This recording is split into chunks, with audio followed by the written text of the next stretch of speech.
कक्षा 4 के ऑनलाइन कक्षा में आपका स्वागत है। जैसे कि मैं आपको कक्षा 4 में गणित और अंग्रेजी विषय का अध्ययन करा रहा हूँ। गणित के अंदर अभी हमने पिछले लेसन में मतलब पिछले पीरियड के अंदर हमने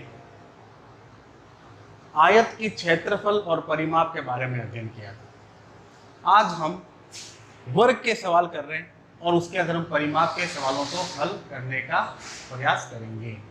वर्ग तो आपको पता है कि ऐसी आकृति जिसकी चारों भुजाएं समान माप की होती है। चार भुजाएं होती है और ये चारों समान माप की होती है। तो इस प्रकार से बनी आकृति का आपको क्या ज्ञात करना है? परिमाप। तो परिमाप की मैंने आपको परिभाषा लिखवाई थी, बताया था कि ये जो रेखाखंड बने हुए हैं, इन रेखाखंडों के साथ साथ चलने पे जितनी दूरी तय होती है, जितनी दूरी, जैसे पहले ऐसे ऊपर की ओर, फिर दाएं ओर, फिर वापस नीचे, फिर वापस बाएं ओर, तो इस प्रकार से रेखाओं के साथ साथ चलने पर हम जितनी दूरी तय करते हैं वह इसका परिमाप कहलाता है। दूसरी भाषा में ये समझ लीजिए कि जो भुजाएं आपको दे रखी है उन भुजाओं के माप का कुल योग, उस भुजाओं के माप का कुल योग इसका परिमाप कहलाता है। तो अब इन परिमाप को हम सवाल के अंदर करने का प्रयास करेंगे और सवाल है वर्गाकार आकृति के बारे में कि एक वर्ग की प्रत्येक भुजा की लंबाई 15 सेंटीमीटर है, तो वर्ग का परिमाप क्या होगा?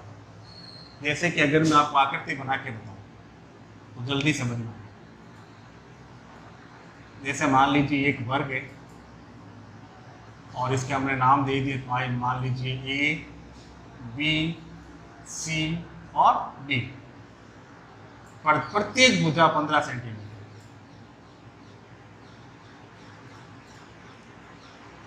इस प्रकार से 15, 15, 15। अब इसका परिमाप ज्ञात करना है। तो जैसे मैंने अभी आपको बताया कि सामान्य सरल भाषा में हम इसको यही कह सकते हैं कि जो आकृति आपको दे रही है उसके अंदर कितने रेखाखंड है? 1, 2, 3, 4। तो रेखाखंड का जो माप दे रखा है उनका कुल योग ही कुल परिमाप कहलाता है। जैसे 15, 15, 15, 15 को आप जोड़ लीजिए 4 बार, जोड़ने पर जो टोटल आएगा वही इसका परिमाप होगा। अब हम ये वर्ग है, तो वर्ग के अंदर हम क्या करते हैं? एक सूत्र की सहायता से इसको हल करने का प्रयास करते हैं। तो सबसे पहले क्या कह रखा सवाल में? प्रत्येक भुजा की लंबाई। तो प्रत्येक भुजा की लंबाई तो 15 है। अब भुजाएं है कितनी? 1, 2, 3, 4। कितनी है? 1, 2, 3, 4। तो हम प्रत्येक भुजा की लंबाई को 4 से क्या कर देंगे? गुणा कर देंगे। तो गुणा करने पे जो आंसर आएगा वो हमारा हल होगा। अब करना कैसे देखिए। हल,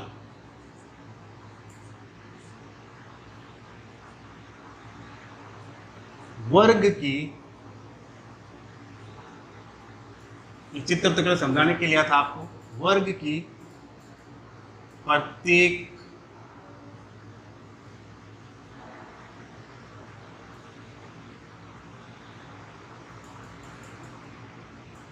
भुजा की लंबाई, वर्ग की प्रत्येक भुजा की लंबाई 15 सेंटीमीटर। यह सवाल में दे रखा है आपको। अब आपको लगाना है इसका सूत्र। वर्ग का परिमाप, वर्ग का परिमाप। तो देखिए वर्ग में कितनी भुजाएं होती है बताई थी मैंने अभी आपको, 4 होती है। तो हमने लिख दिया भुजाओं की संख्या 4। इसको किससे गुणा करेंगे? भुजा की लंबाई से। तो भुजा की, तो हम यहाँ लिख देंगे 4 इंटू भुजा। ये है इसका सूत्र। तो 4 तो हमने सूत्र का लिख दिया, इंटू भुजा कितनी दे रखी है? 15 सेंटीमीटर। 15 सेंटीमीटर।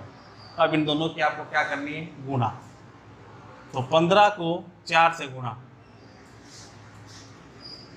तो 15 को हम अगर 4 से गुणा करें तो 4 को अगर 5 से गुणा करें तो 4 एकम 4, 4 दूनी 8, 4 तो 16, 4 पंजे 20, 20 का 0, आंसर रह गई 2। फिर 4 को 1 से गुणा करेंगे, 4 एकम 4, 4 और 2 6, कितना आया? 60। तो हमने यहाँ लिख दिया 60 सेंटीमीटर। और ये आपका आंसर, ये आपका आंसर। बहुत ही सिंपल, बहुत ही छोटा सा सवाल है वर्ग के अंदर आप क्या करना है, वर्ग की जो भी भुजा की लंबाई दे रखी होगी और उसका परिमाप आपको ज्ञात करना हो तो आपको क्या करना है, सीधा हम 4 से उसे क्या कर देंगे, गुणा कर देंगे और गुणा करने पे जो आएगा वह आपका वर्ग का परिमाप होगा और यही आपका हल होगा। अब इसी प्रकार से देखिए प्रश्न नंबर 2, एक वर्गाकार पार्क की भुजा की लंबाई 65 मीटर है तो पार्क का परिमाप ज्ञात करो। तो सेम टू सेम इसी प्रकार का सवाल है, बस भाषा बदल गई, ये सवाल की आपके। तो हम यहां लिखेंगे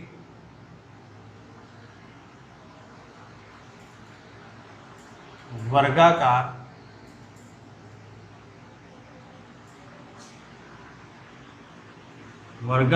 पार्क की भुजा, वर्गाकार पार्क की भुजा ये आपको दे रखा है 65 मीटर। कितना दे रखा है, 65 मीटर। फिर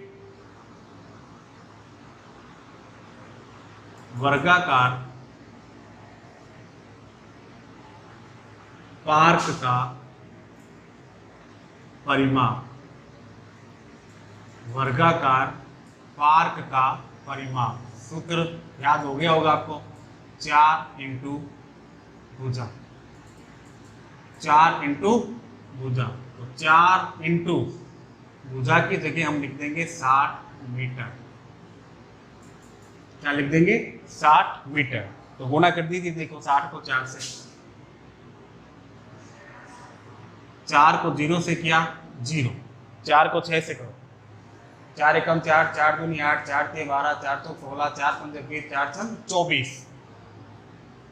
कितना आया, टोटल कितना हो गया, 240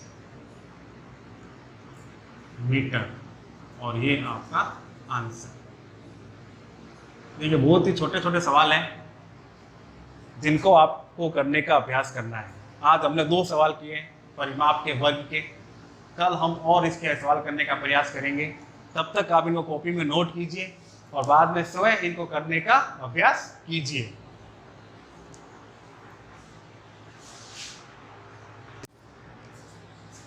अब हम अंग्रेजी विषय का अध्ययन करेंगे।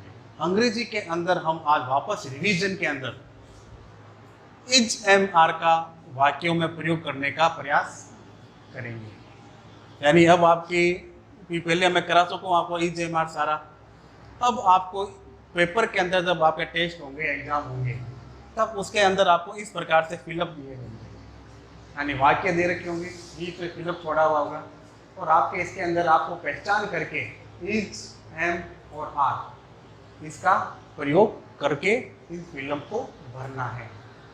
तो इज एम आर इसको मैं एक बार वापस आपको रिवीजन के तौर पे समझा देता हूँ, फिर हम इसको फिलअप करने का प्रयास करते हैं। देखिए सबसे पहले इज का अर्थ होता है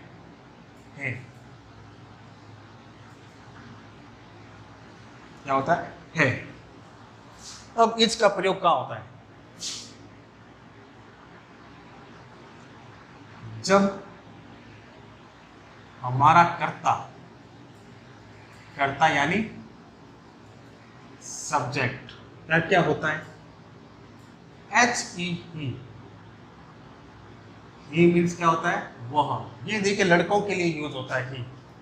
फिर सी, सी मीन्स होता है वह, और यह लड़कियों के लिए यूज होता है। इट, ये वस्तु और जानवरों के लिए, पशुओं के लिए यूज होता है। और हमारा सिंगुलर सब्जेक्ट यानी एक वचन करता, एक वचन करता। जब हमारा सब्जेक्ट क्या होना चाहिए, ही, सी, इट और सिंगुलर सब्जेक्ट हो, तब हम इज का प्रयोग करते हैं। उसके बाद में आता है एम। एम का अर्थ होता है हु, और इसका प्रयोग केवल आई के साथ होता है। एम का प्रयोग मात्र आई के साथ ही होता है, अन्य किसी के साथ नहीं होता। फिर ए आर्या है, जब करता यानी जो वाक्य का मेन सब्जेक्ट होता है,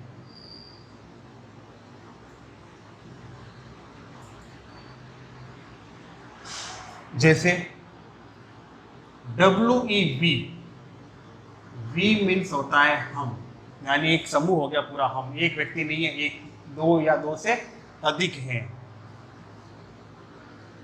यू, यू मीन्स हो गया तुम, यू मीन्स हो गया तुम, यानी कि दूसरे को कह रहे हैं अपन बात, तब यू। दे, वे, यानी यह भी दो या दो से अधिक के लिए हो रहा है। और प्लूरल सब्जेक्ट यानी बहुवचन कर्ता,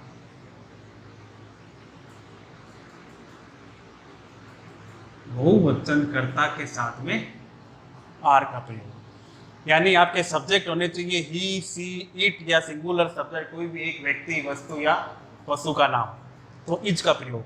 एम का प्रयोग तो केवल आई के साथ होता है। आर का सब्जेक्ट क्या होना चाहिए? वी मीन्स हम, यू यानी तुम, दे, वे प्लूरल सब्जेक्ट और बहुवचन कर्ता।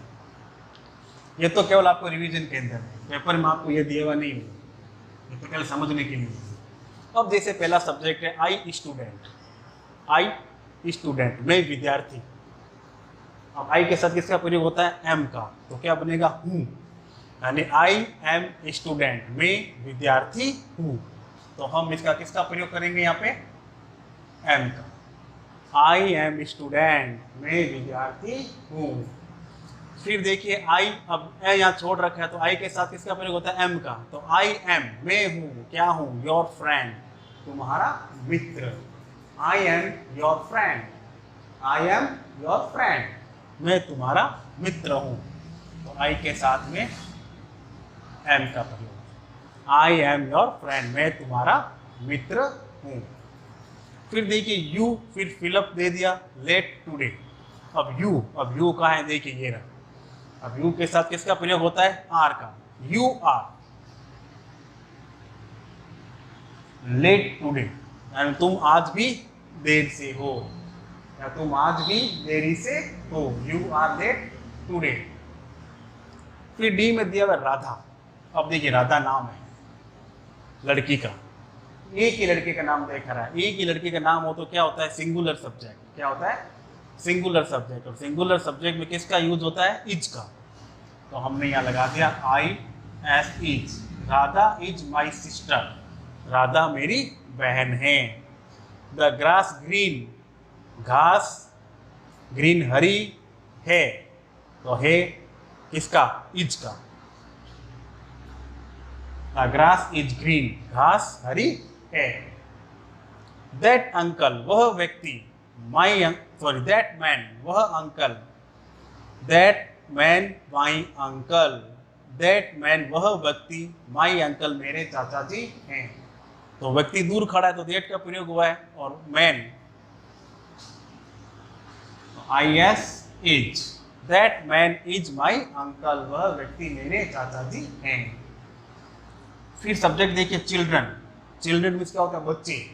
एक बच्चे के लिए बहुत सारे बच्चों की बात हो रही है, तो कौन सा सब्जेक्ट है? ये प्लूरल सब्जेक्ट है।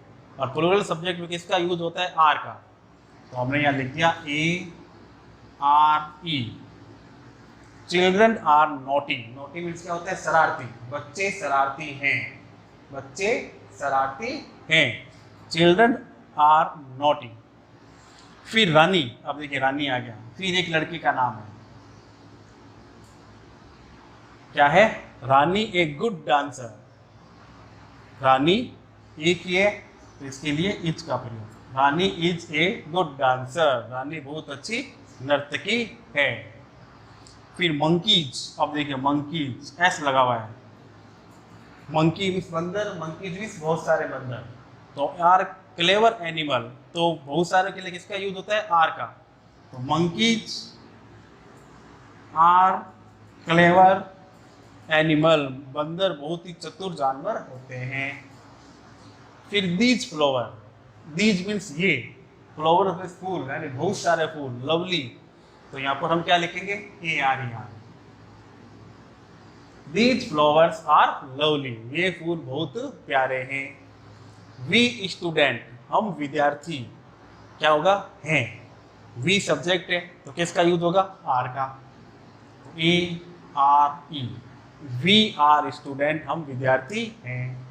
अब आ गया राहुल, एक व्यक्ति का नाम, तो सिंगुलर सब्जेक्ट के साथ में इज का प्रयोग, तो Rahul is a rich man. तो इस प्रकार से आप जब फिलअप करना हो और वाक्यों के अंदर फिल इन द ब्लैंक्स में आपको इज एम आर का प्रयोग करना हो, तो आप इन सब्जेक्ट और इज एम आर के आधार पे आप इन वाक्यों का पूर्ण उपयोग कर सकते हैं। तो आपको इन नियमों को पढ़ना है, समझना है और इनका अभ्यास करना है। धन्यवाद।